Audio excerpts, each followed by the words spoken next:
오늘 말씀을 가지고 우리는 모두 하나님의 양자라는 제목으로 재명한 목사님 말씀 전해 주시겠습니다.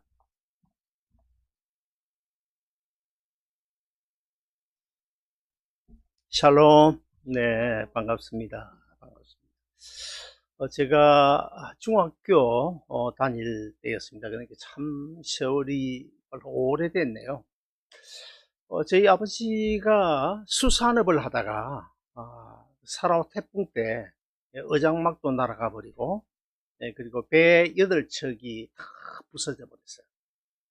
그때는 보험도 없고, 또 정부에서 무슨 재해 지원금도 없고, 그래서 쫄딱 망했습니다. 시골에서 논 200마지기 약 한 4만 평을 팔아서 투자한 그 사업인데 그냥 하루아침에 다 망하고 말았습니다. 그러다 보니까 제가 중학교 다니는데 지금 기억이 나요. 등록금을 제때 가지고 가지 못해가지고 교무실에 불려간 때가 아마 여러 번 있었던 것 같고, 그리고 또 어떤 때는 독촉장을 받아서 집에 가지고 갔는데 차마 어머니에게 보여드리지를 못하고 그냥 찢어버린 경우도 있었습니다.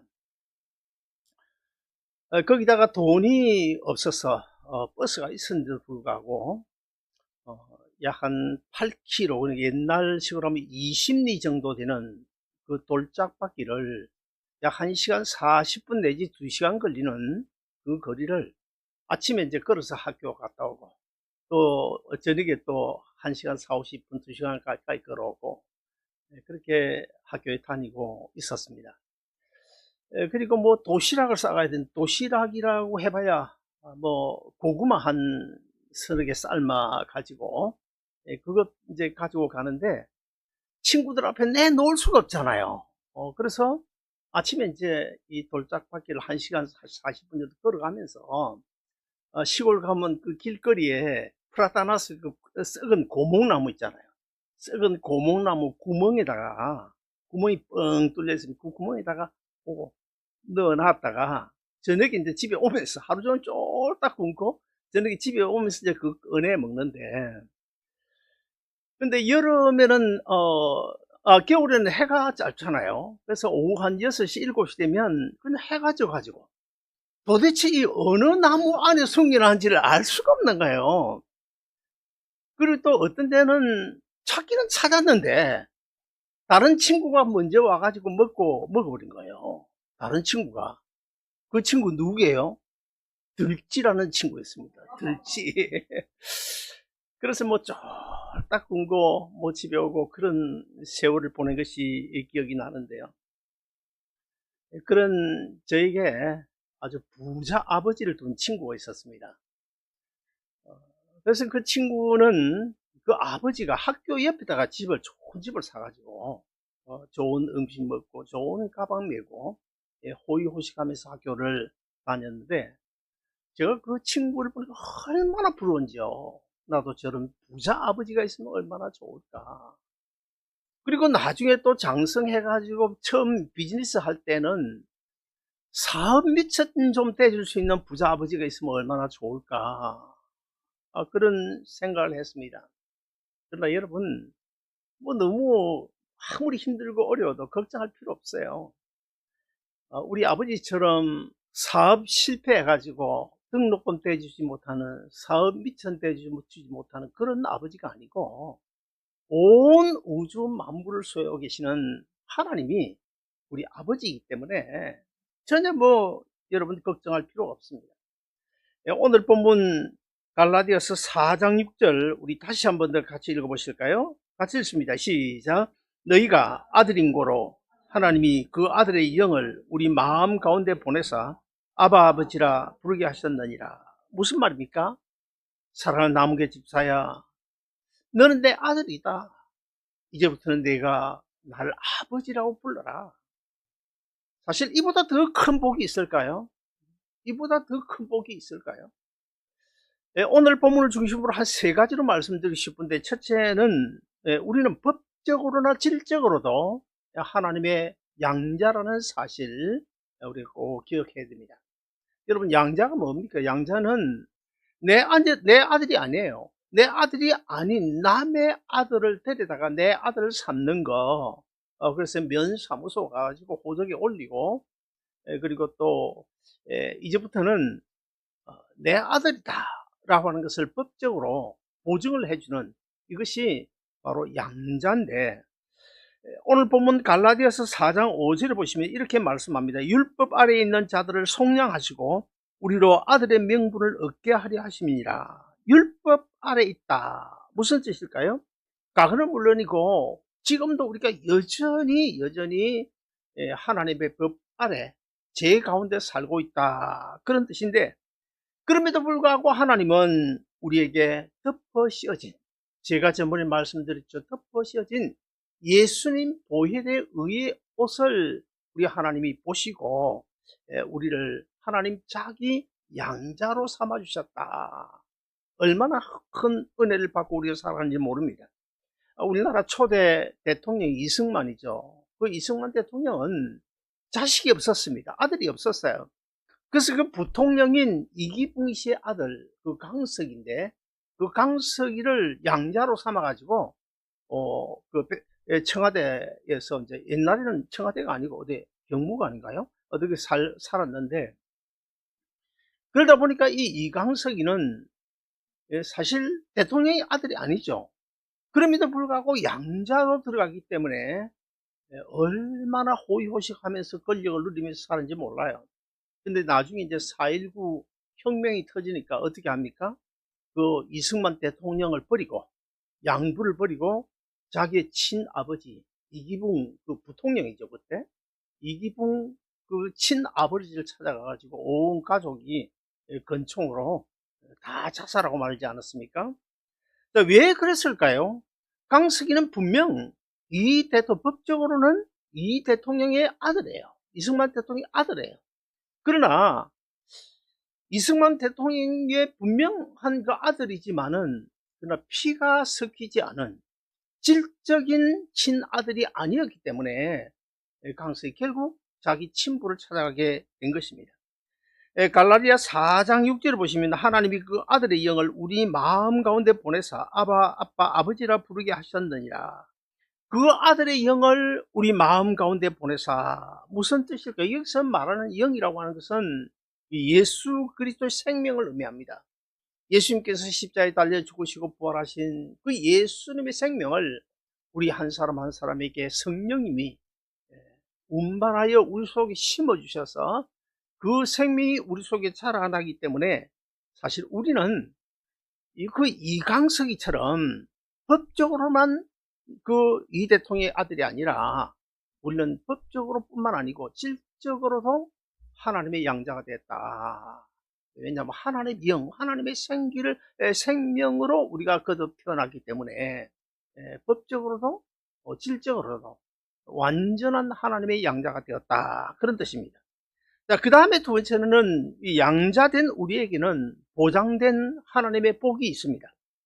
세상 사람들이 인정하지 않는다고 해도 우리는 법적으로나 질적으로 하나님의 자녀들인데, 자, 하나님의 자녀된 우리에게는 하나님께서 보장하시는 그런 베네핏이 있습니다. 어떤 베네핏이 있을까요? 첫째, 하나님을 아버지라고 부를 수 있는 그런 베네핏이 있습니다. 오늘 본문 로마서 8장 15절도 우리 같이 읽어보시겠습니다. 시작. 너희는 다시 무서워하는 종의 영을 받지 아니하고 양자의 영을 받았으므로 우리가 아빠 아버지라 부르느니라. 자, 여기 보면 종의 영을 받지 아니하고 양자의 영을 받았다. 종은 주인을 아버지라고 부를 수가 없죠. 종은 절대로 주인을 아버지라 부를 수 없습니다. 그러나 우리는 하나님을 아버지라 부르지 않습니까? 왜 그렇습니까? 하나님과 우리의 관계는 종과 주인의 관계가 아니고, 하나님께서 우리를 양자 삼아 자기 아들 삼아 주셨기 때문에 우리는 하나님의 아들이기 때문에 그 하나님을 아버지라고 부를 수 있는 그런 특권이 우리에게 주어졌다. 우리가 흔히 서로 좀 친하게 지나면 이렇게 이야기해요. 뭐 그냥 쉽게 형님 그러잖아요. 형님, 동생. 그리고 제가 이제 목포 노예하고 우리 노예하고 자매 노예인데, 목포 노예 제가, 가보니까요. 이 부산은 모르겠습니다만은 전부 형님 동생이야, 목사님들이. 전부 형님. 나는 이게 몸에 맞질 않더라고요. 그 나보고도 이제 내가 한 두 번, 세 번 가니까 형님 하는데, 어색하대요. 어쨌든 우리는 조금 가까워지면 형님, 아니면 또 어머님, 아버지, 그러잖아요. 자, 이렇게 이제 친하게 질 때는 있는 거, 없는 거, 심지어는 입안에 든 것까지도 끄집어내 줄 정도로 그렇게 참 가까이 지내는데, 그렇게 가까이 지내다가도 조금만 별것 아닌 말 한마디 때문에 마음이 상하게 되면, 그때부터 내가 언제 당신을 형님이라 했는가, 내가 언제 당신을 어머니라 아버지라 불렀던가, 그만 싸우고 원수가 되는, 이것이 바로 인간관계입니다. 자, 그러면 우리가 왜 하나님을 아버지라 부르는 것입니까? 잠깐의 친분 때문이 아니에요. 친분 때문이 아니고 어떤 이권 관계로 만난, 그래서 가식적으로 부르는 아버지도 아니에요. 첫째는 자기 아들을 십자가에 내주신 하나님의 그 크신 사랑에 근거해서 우리가 하나님을 아버지라 부르고, 그 다음에 두 번째는 십자가에 자기 생명을 버리고 우리를 위하여 대신 죽어주신 그 주님과 생명적 관계가 맺어졌기 때문에 우리가 하나님을 아버지라고 부르는 것입니다. 그 아버지는 우리가 인생을 살다 보면 힘들고 지쳐 참 어려울 때가 있지 않습니까? 낙심도 되고 좌절도 될 때가 있어요. 그러나 아무리 좌우를 쳐다봐도 도와줄 자가 없죠. 내 괴롭고 답답한 마음을 내놓을 만한 그런 사람도 사실은 없지 않습니까? 그러나 우리가 그때마다 내 마음 내어놓고 부를 수 있는 그 이름이 누굽니까? 하나님 아버지. 아버지라고 부르면 그 아버지 속에 모든 것이 다 해결되어 있잖아요. 그 아버지 속에 그 문제 해결도 들어있고 모든 것이 다 들어있거든요. 그 아버지는 결국 문제 해결사 되십니다. 하나님은 우리 삶의 어떤 문제라도 해결해 주실 수 있는 문제 해결사 되시고, 때로는 나의 친구 되시고, 그리고 또 갈 길을 몰라 몸부림칠 때에 우리의 길을 인도해 주시는 분이 하나님이신데, 천길 낭떠러지 절벽 끝에 서서 하나님 아버지 날 좀 도와주세요 하고 부르면 독수리처럼 날아와서 독수리가 날아오듯이, 그리고 독수리 날개 아래 우리를 품어주시고 에벤네셀로 우리를 도와주시고 임마누엘로 우리와 함께 해주시는 분이신데, 왜 그렇습니까? 그분 하나님이 우리를 자기 양자 삼으셨기 때문이고, 우리는 하나님의 법적으로나 질적으로도 하나님의 아들 되었기 때문인 줄로 믿습니다. 그 다음에 두 번째로 하늘나라 유업을 이을 상속자가 되게 해주신 그런 복을 우리가 받아 누리게 됩니다. 로마서 8장 17절에 보시면 자녀이면 상속자 곧 하나님의 후사요 그리스도와 함께 한 상속자니, 이 옛날 성경에는 후사라고 되어 있어요. 후사. 지금은 상속자라고 되어 있는데, 그 후사란 말이 무슨 뜻입니까? 뒤를 이을 자다, 그런 뜻 아닙니까? 하나님 아버지의 소유를 상속받을 자로 장래에 하늘나라의 기업을 우리가 상속받을 자다, 그런 뜻입니다. 빌립보서 2장 6절 우리 같이 한번 읽어보시겠습니다. 빌립보서 2장 6절 같이 읽습니다. 시작. 그는 근본 하나님의 본체시나 하나님과 동등됨을 취할 것으로 여기지 아니하시고 오히려 자기를 비어 종의 형체를 가져 사람들과 같이 되었고, 우리가 잘 아는 대로 예수님은 하늘 보좌를 내어버리시고 인간의 몸을 입고 이 땅에 오셔서 우리 대신 십자가에 달려 죽으셨죠. 왜 예수님이 하늘 보좌를 내어버리고 이 세상에 오셨습니까? 왜 십자가에 달려 죽으셨습니까? 그것은 바로 이 자리에 계신 저와 여러분, 우리 예수 믿는 성도들, 하나님의 자녀들로 하여금 영원한 하늘나라 상속자를 만들어 주시기 위해서, 그렇지 않습니까? 그리고 또 우리가 예수님을 가리켜서 뭐라고 그럽니까? 부활의 첫 열매라고 그러죠. 부활의 첫 열매다. 가을에 이제 고구마를 이제 거두게 되면 사실 그 하나만 올라옵니까?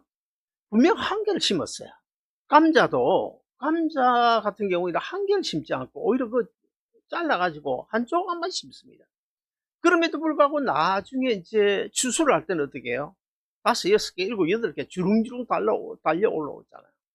분명 한 개를 심었는데 주릉주릉 달려 올라옵니다. 자, 이게 뭘 가르쳐주는가요? 그것일까요? 부활의 진리를 가르칩니다. 그러니까 우리는 이 땅의 자연 만물 속에 예수님 십자가 부활의 그 진리가 얼마나 많이 곳곳에 숨겨져 있는데 그거 하나하나씩 발견하는 재미가 굉장히 큽니다. 부활의 진리를 우리에게 가르치는 거예요.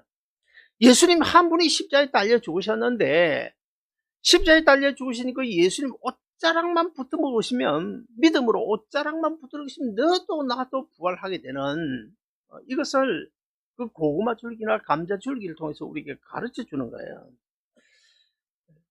그러므로 예수님께서 누려야 될 그 하늘나라의 그 유업을 우리에게 주시기 위하여 예수님이 십자가에 달려 주시고 우리는 그 주님 옷자락 붙들고 믿음으로 살기만 하면 그 모든 상속을 누릴 수 있는 그런 복이 우리에게 주어졌습니다.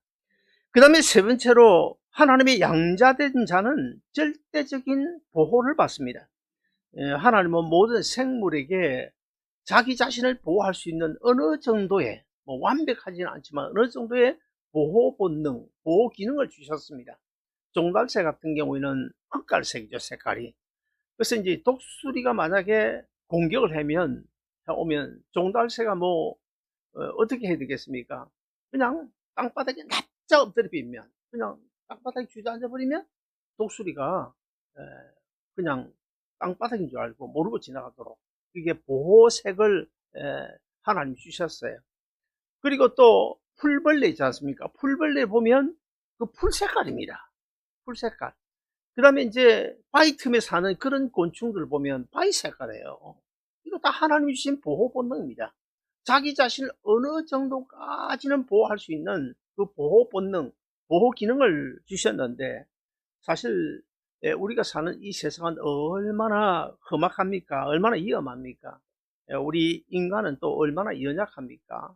사실 저는 죽은 사람의 시신을 한 30명 가까이 염을 한 적이 있는데 참 이후에 죽은 사람을 보면 참 정말 별것 아닙니다. 얼마나 허무한지 몰라요. 그냥 막대기 하나 보고 하나나 값어치가 없을 정도로 정말 볼품이 없죠. 정말 우리 인간은 너무나 연약한 존재인데 사실 그렇지 않습니까? 눈에 보이지 않는 코로나 바이러스 그거 하나 때문에 전전긍긍하고 살아가고 있지 않습니까? 저는 미국에 있을 때 아침에 콧노래 부르면서 차 운전해가지고 그 LA 다운타운 그 봉제 그 회사에 갔다가 저녁에 돌아오지 못하는 점 제가 봤거든요. 아주 가까운 사람은 아니지만 봤습니다. 그리고 또 어떤 사람은 돈이 많아서 저 아프리카 사파리 여행 갔다 관광 갔다가 아주 추운 고생하고 돌아오는 사람도 있지 않습니까? 사랑하는 여러분, 우리가 몰라서 그렇지 하나님이 지금도 여전히 우리를 하나님의 방법으로 우리를 보호하고 있다는 사실을 알아야 되는데 구약성경 신명기 32장 10절에 보시면 그냥 적당하게 보호하시는 것이 아니라 어떻게 하나님 자기 눈동자처럼 우리를 지켜보고 계신다. 하나님 자기 눈동자. 우리가 사실 이 눈동자 그렇지 않습니까? 조금만 위험이 올 것 같으면 눈 깜빡 닫아버리잖아요. 그와 똑같이 우리 눈동자 아니고 하나님 자기 눈동자처럼 우리를 지켜보고 계신다. 제가 여러분에게 물어볼까요? 눈에 보이지는 않아도 출퇴근하는 그 운전대 우리 하나님께서 같이 잡고 계신다는 거 여러분 믿으십니까? 나를 도와주시기 위해서 급하면 주위 환경까지라도 얼마든지 동원하실 수 있는 하나님이심을 믿습니까? 수많은 천군 천사들이 우리 눈에 보이지 않아도 내 가정과 우리 자녀와 내 비즈니스와 내 삶의 터전을 지금도 지켜주고 계시다는 사실을 믿으십니까? 지금 아멘 하신 분은 믿음대로 되시기를 주의 이름으로 축원드립니다. 마지막 세 번째로 하나님의 양자된 자는 이 베네핏이 있음과 동시에 의무와 책임도 있다는 사실을 우리가 꼭 알아야 됩니다. 하나님은 우리를 양자 삼으시고 그에 합당한 그런 아주 복을 주셨어요. 베네핏을 우리에게 주셨는데 동시에 하나님은 양자가 되었으면 마땅한 감당해야 될 그런 의무와 책임도 주셨다는 사실을 우리가 꼭 기억하며 살아야 됩니다. 어떤 책임을 주었을까요? 그리스도인의 품위를 지켜야 됩니다. 그리스도인의 품위를 지켜야 된다. 우리는 거룩한 성도로서 그리스도인답게 살아야 되는데 언젠가 제가 뭐 이야기한 적이 있을지 모르겠습니다. 우리가 마켓 가서 보면, 난 미국에서 봤거든요. 마켓 가 보면 그냥 사과 상자를 이렇게 포개 놨는데 그냥 이 상자 뒤지고 벗기고 저 상자 풀어가지고 좋은 거 골라다 담아 해가지고 한 상자 만들어 들고 가는. 그런데 그것도 나중에 이제 그래가지고 거의 끝나가려고 하는데 저 뒤에서 권사님 아무개 권사님 막 부르는 거예요. 뭡니까? 장로로서 권사로 집사로서 하나님의 영광 가리고 또 우리가 왜 하나님의 자녀되고 그 귀한 직분 받아가지고 살아가면서 왜 불신자들로부터 그런 소리를, 안 좋은 소리 우리가 들어야 되는 것입니까? 우리 그리스도인의 품위를 우리가 지키고 살아야 된다. 그 다음에 두 번째는 하나님의 양자 되었으면 고난도 우리가 감수해야 된다. 자꾸 우리가 어려운 고난을 당하면 왜 하나님이 나에게 이런 고난을 주실까 그렇게 생각하는데 이 로마서 8장에 보시면요, 고난 없는 영광은 있을 수가 없어요. 영광의 자리는요 반드시 고난이라는 그 과정을 겪어야 영광의 자리에 도달할 수가 있습니다. 로마서 8장 17절 우리 같이 읽어보시겠습니다. 같이 읽습니다. 시작. 자녀이면 또한 곧 하나님의 후사요 그리스도와 함께한 후사니 우리가 그와 함께 영광을 받기 위하여 고난도 함께 받아야 될 것이니라. 자, 하나님의 자녀된 우리는 지금 영광스러운 하늘나라, 그 하늘나라를 소망으로 삼고 예수님 십자가로는 배를 타고 지금 항해를 하고 있지 않습니까? 우리 인생의 바다는 사탄 마귀가 좌지우지하는 그런 악한 세상이기 때문에 우리가 육신을 입고 사는 이 죄악 세상에 사는 동안에는 고난이 없을 수가 없습니다.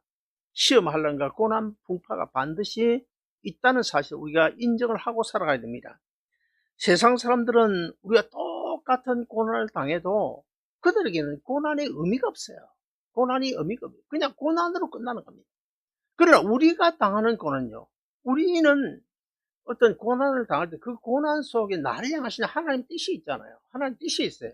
이게 예수 믿는 사람하고 안 믿는 사람하고 똑같은 고난이라도 그게 다른 것입니다. 내가 경험하는 실패 속에, 내가 당하는 수모 속에 하나님의 뜻이 있다. 하나님의 뜻이 있다.